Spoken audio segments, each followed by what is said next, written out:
আসসালামু আলাইকুম। আমি এই যে গরুর মাংস রান্না করতেছি, অনেক সুন্দর আর অনেক স্বাদ। যারা যারা খাবেন চলে আসেন। এই দেখেন গরুর মাংসটা আমি এতটাই স্মুদি হবে, কষাতে কষাতে মশলার সাথে অনেক সুন্দর হয়। আর কষাইতে এতটাই স্মুদি হয় মশলা, যা বলার মতন না, অনেক সুন্দর হয়। যারা যারা আমরা এরকম সুন্দর করে রান্না করি, রান্নাগুলো দেখেন যে এতটাই স্মুদি হয়, কষানো গরুর মাংসটা এতটাই সুন্দর হয় যা বলার ভাষা নেই। কি সুন্দর করে রান্না করতেছি আমি। গরুর মাংসটা যত কষাবে ততই নরম হবে আর খেতেও সুস্বাদু হবে। আমি একেবারে সুন্দর করে কষাচ্ছি।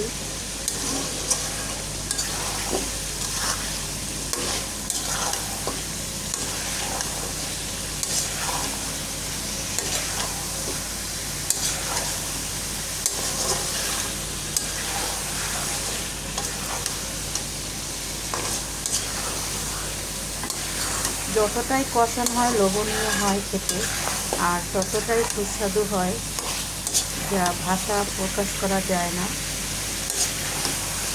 আমি তো কষাতেই থাকবো, নিবু নিবু জালে সুন্দর করে কষাবো, তরকারিটা খেতে সুস্বাদু হবে।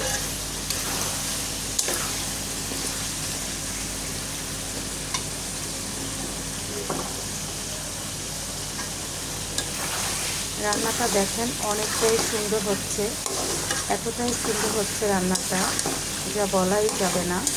এতটাই সুস্বাদু রান্না, স্মুদি আর খেতেই অনেকটাই টেস্টি হয়, যা বলাই যায় না।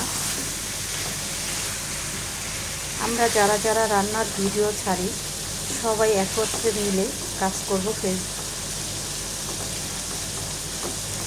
যেখানেই কাজ করি, ফেসবুকে কাজ করি, ইউটিউবে কাজ করি, আমরা অনলাইনে যারা যারা কাজ করতেছি, সুন্দর করে রান্নার ছবি ছাড়তে হবে, আর সবাইকে লাইক কমেন্ট দিতে হবে। তা না হলে কেউ কারোর সাথে এগিয়ে যেতে পারবে না।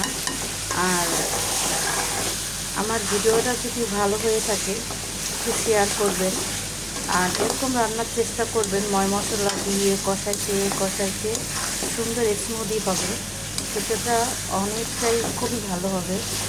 তো সবাই ভালো থাকেন, সবাইকে জানাই আল্লাহ হাফেজ। আজ জুম্মা মোবারক সবাইকে জানাচ্ছি। সবাই ভালো থাকেন, দোয়া করি।